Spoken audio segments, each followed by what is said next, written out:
Section 1.8 is the final remaining section in Chapter 1.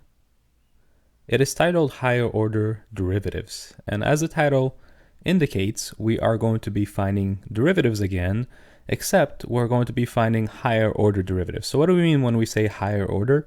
We mean that we're looking for derivatives of derivatives. So as you can see in the first table in front of you, we have a certain function f of x, and we can find the first derivative, f apostrophe x, which is also known as f prime of x, and then we can get some answer that we can differentiate, and then we can take that answer and differentiate again, and so on and so forth.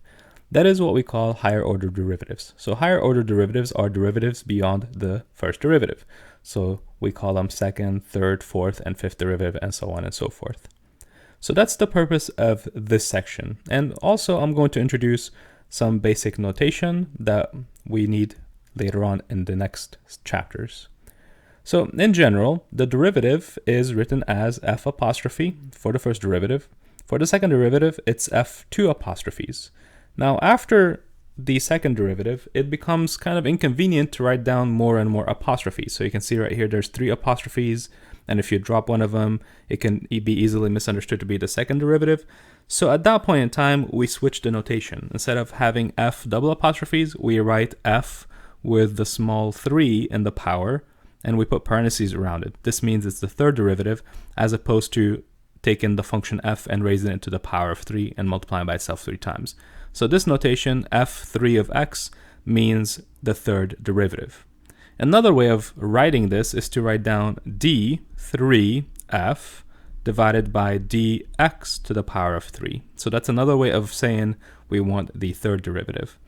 And I'm going to be showing you both notations in these problems. So it's a good idea to kind of know both of them depending on the class that you're taking and depending on what you're doing with the problem. So let me begin with the first example. In the first example, we are given some certain function f of x, and it says find the f prime of x, then the f2 of x, meaning the second derivative, and so on and so forth. So let's begin with the f prime of x. So f apostrophe, that's the derivative.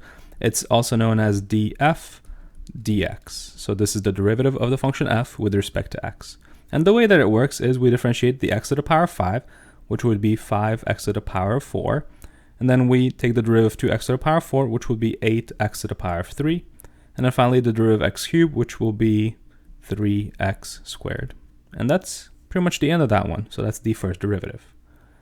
Now the second derivative, it's known as f double apostrophes x. Also, sometimes we write d2f over dx2.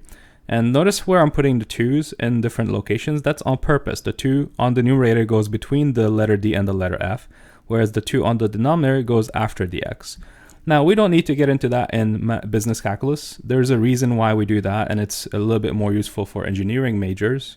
But that's just a notation that we use for the second derivative. So if you see that notation or the F double apostrophes, you should know this is the second derivative. And again, the way it works is we differentiate 5x to the power of 4. So bring the power down and multiply by 5, so you get 20, and then subtract 1 from the power. Same thing again with the 8x cubed. Bring the power down, multiply with the 8, so 24, x to the power of 2, and finally 6x. And that's the end. So now for the third derivative, the third derivative is going to be f3 of x. So at this point, I stop writing the apostrophes because it's going to be inconvenient to keep writing down more and more apostrophes. So the derivative of 20x cubed is going to be, again, 60x squared. That's because I bring the power 3 down and I multiply with the 20 to get the 60. Then I subtract 1 from the 3 to get the 2. Same thing again with the 24 and the x squared. 24 times 2 is going to be 48. And then x loses 1 from the power. And then finally the derivative of 6x, which is going to be 6. That's the third derivative. Now for the fourth derivative, this is f with the 4 in the power with the parentheses. And the derivative of 60x squared is going to be 120x minus 48. Derivative of x is going to be 1. And finally, the derivative of 6 is going to be 0, so it just disappears. And let's keep going a couple more times. The fifth derivative, which is f5 in the power with the parentheses. And again, we differentiate 120x. So derivative of x is going to be 1, and then the 120 times 1 is going to be 120. Derivative of 48 is going to be 0, so that's pretty much it. And finally, for the last couple of steps, they want the derivative, well, the sixth derivative this time.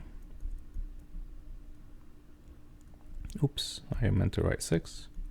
This is f6 of x, and the derivative of 120 is going to be just 0. And from this point on, if I ask for more and more derivatives, you will notice that the derivative of 0 is going to be 0 forever. So from this point on, the question is, what will the derivative be after the 6? So after the 6th derivative, what should my 7th derivative be? What should my 8th, and so on and so forth? The answer is that the derivatives are going to be just simply 0. That's because the derivative of the derivative of 0 is going to be 0, and the derivative of 0 again is going to be 0, and so on and so forth. So anytime you want any other higher order derivative, you're going to end up with 0. So as you can see, we should be able to trace the solution. So the derivative of 5x4 is always first. The derivative of 8x cubed is going to be next. And finally, the derivative of 3x squared is going to be next. And eventually, some of them become 0. So on one line over here, we ended up with a 0. That's the 6. It disappeared. Then the 48 disappeared. We ended up with a 0. And then the 120 became a 0. And so that's where the problem ends. Now, if you're wondering why we care about doing this, we care because the first derivative is ultimately going to tell us the max and min of a function.